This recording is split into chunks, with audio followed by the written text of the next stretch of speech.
Hey everybody, welcome back to Bite Time. Harry McCullough here. We're talking a little about the Terrebonne 200, the Bicentennial event that's been going on this year in Terrebonne Parish. This week we're going to be talking about seafood, and here to talk about it, he's a state representative, Jerome Zarang. Of course, we know you about levies, we know you about politics.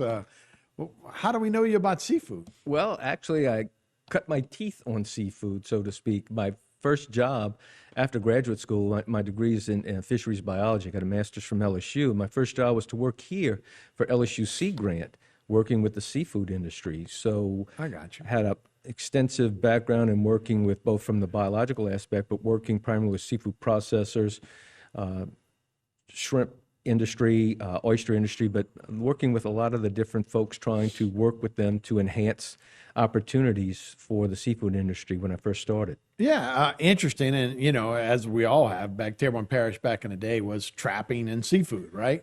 And my family came from Ireland and they were barrel makers.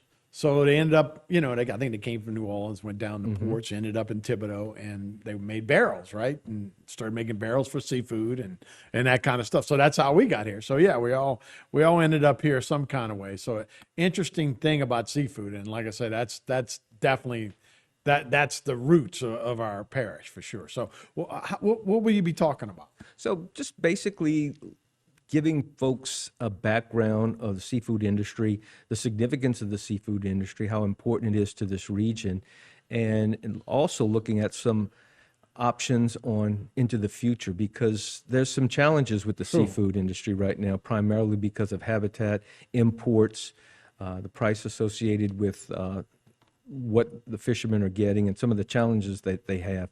So just discussing all aspects of the seafood industry and how we could hopefully work toward making some improvements. Yeah, I mean, look, it's not a great time to be a shrimper right now. The price of fuel is way up, and the price of the dock where they bring their catch is way down because of the influence of a lot of foreign seafood. So you brought some great pictures, and like I said, they used to be steamboats that used to come all the way down the Terrebonne Bayou Terrebonne, and it used to be a lot bigger, but that's what they were doing, was getting the seafood and going back up. Yeah, a lot of the canals and some of the areas that we have were primarily both dug for the cane industry and for the seafood industry. And this is a nice photo, 1939, and Bayou Terrebonne, and you can see the just the old luggers that they had. Right. And actually were originally from a French design that the local Cajun people just modified and developed and brought it into what we see today. My dad used to always tell me, if you see a boat with the low sides like that was more of an oyster boat. The shrimp boats obviously had a bigger side. Right, but the shrimp industry evolved too. They used to drag seines, and it was really in the late 1800s when they started the pull seines, when it completely changed the industry. And after, in the late 1800s, when they started canning shrimp, and there's a picture of the canning, that was in 1938. But when the late 1800s, when canning of shrimp really started, that's when the industry took off. Yeah, because they were able to export it, and you didn't have to freeze it, I guess. Right, exactly. And ice was hard to come by. And again, this is kind of that's a seine right there, pull right? Seine, yeah. Now that's for fish, though, right? And I guess people still use those nets, but probably not quite as much as they used to. Not as much as they used to. A lot of the farm ponds use those, and we were talking earlier with the late trim shrimp peeling machine, which completely revolutionized and changed the industry. Developed here in Terrebonne Parish. Well, that's the LePere family, right? Right. And they came up with the idea that the shrimp peeler. This is a great story. So let's dig into that. And you're saying it really changed the game, being able to peel it and then being able to can it. But it was a LePere family that came up with the idea. A guy in high school. Yeah, he was in high school working in his dad's shrimp factory, and it was very labor intensive, and Dad told him, said, listen, you want to make some money? Come up with a way to peel shrimp.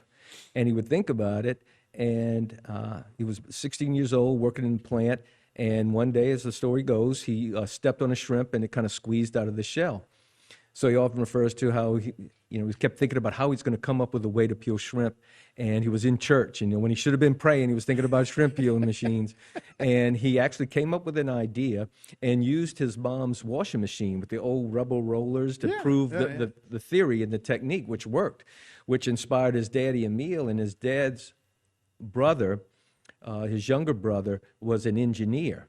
So between the three, they came up with both the concept, patented the idea, and the amazing thing is the first machine became operational, commercial-wise, in 1949. And if you look at from the one that they invented from their first one, there haven't been significant change. Right. Obviously, they've improved, Right, this technology right. improved, but for the most part, it's basically the same same. as it was way back then. Now, what did they come up with? It's the rubber that, I mean, because yeah, we could all step on a shrimp, but some of them will be like smush. Yeah, we could all step on shrimp, but we don't put the connection together. You need those synapses to make it go a little further. But it's a series of rubber rollers that can peel shrimp of various sizes. That's the amazing thing too. It's not just you Right, have to 'cause all separate them. shrimp come in- They come in right. different sizes, from 200 count all the way up fives.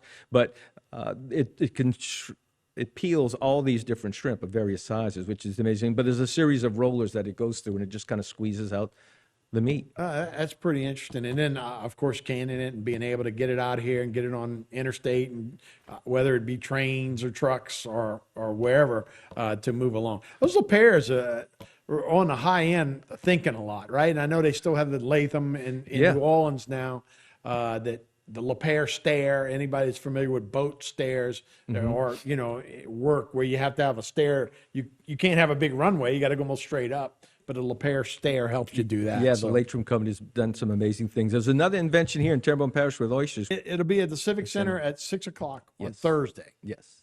And but what a great run this has been, huh? I mean, I don't know how many you've got to make. I've talked about a lot of them, but it's so interesting. 200 years. I always talk to guests. I remember the 150 years. You're probably a little younger. Didn't remember it. No, but close to the I same age. remember the 150 year. All the guys walking around with beards around town. It was the sesquicentennial. Well, that's what you're preparing for. Obviously, Right. you're ready. Exactly. I'm ready to go.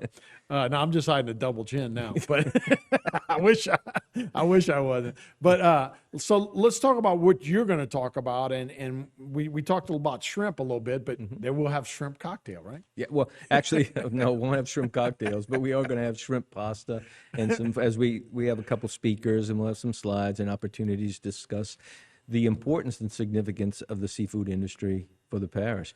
Interestingly enough, Terrebonne Parish at one time had the largest number of sugar mills and in acreage in terms of sugarcane harvest, but it wasn't until the oyster is what really put Terrebonne in terms of its economy really getting going, and it was the oyster industry that was responsible for a lot of that. Imagine that. So what there just wasn't an industry before? How did it happen? Well, it was an industry, but it wasn't until there was a significant investment in terms of opportunity. People just, Cajun ingenuity, working the reefs and working on the resource. There was a significant natural resource here, but working the reef and learning how to develop their reefs for production of oysters.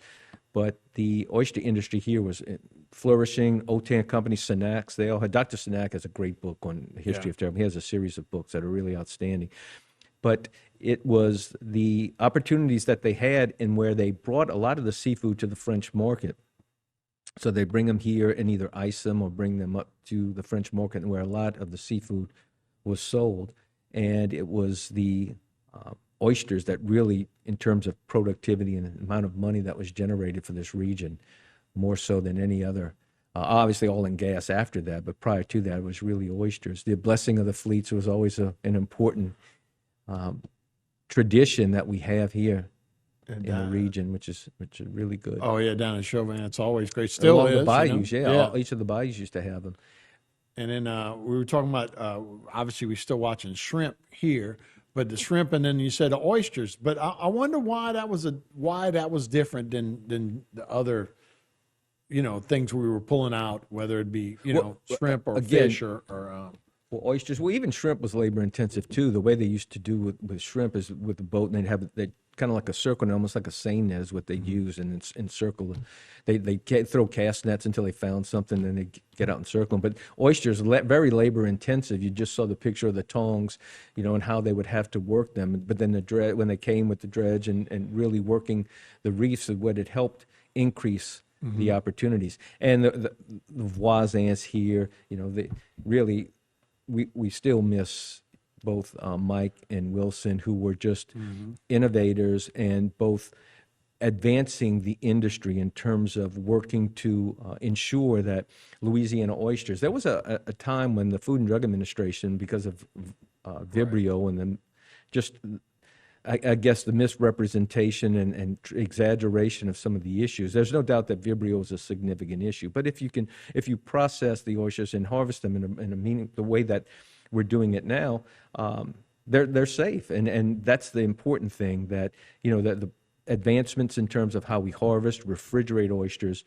But the challenges exist. But speaking of when we're talking about the shrimp peeling machine, Mike Voisin and his dad, Mr. Ernie, they always talked about, developing a better way to shuck oysters with their pressurization process, which when I was working here, I had the opportunity to work with him and his dad and Dr. Kiljan and actually seeing them develop that process, which is amazing. And that was just another way and an innovative feature that was developed here in Terrebonne Parish from hardworking, innovative individuals. A different way to shuck an oyster instead of just have one guy grab it with a knife and a and they use actually it's pressure that they use and primarily was pressure that intended originally to remove a lot of the pathogens, bacteria, Right. E. coli within the oysters to make them safe, which Dr. Kiljan and Mike and them were working on. But serendipity, it just so happened that they realized not only did it help to remove them, but it also, the muscle that within the oyster would release from the shell. So it almost helps shut the oysters as well, which was great. So that was another innovation here in Terrebonne Parish that was really important, that changed the industry. Okay. So if folks want to come, how do they get in touch and where do they show up? They show up, it's at the Civic Center. And they'll be, we'll have some booths and we'll have presentations to discuss the seafood industry, and they'll come and get some shrimp pasta. That Seafood Promotion Board, Louisiana Seafood Promotion Board, is providing some shrimp suppers as well. Oh, no. I mean, look, it's been a big staple of our area. So 6 o'clock, they can come and check it out. It's been an interesting series for sure, man. It's been awesome. It and has. I'm sure you've been part of it and enjoyed being part of it. What's the most fascinating thing you've learned? Well, how many things we've accomplished in such, it seems like, I know. 200 years, but it goes by so fast. But, from when the settlements began in Terrebonne Parish and how far we come, and just the potential for this region is still, we're vibrant and we have a lot of great people who are going to continue to make sure that this region prospers. Oh, we got to hang on, right? It's changed a lot, huh? But no doubt. Well, Jerome, thank you so much. Jerome Zarang, also our representative from District 52. So thanks a lot. We'll see you Thursday. All right, that'll do it for this edition of Bayou Time. Thanks for watching, everybody. We'll see you next time.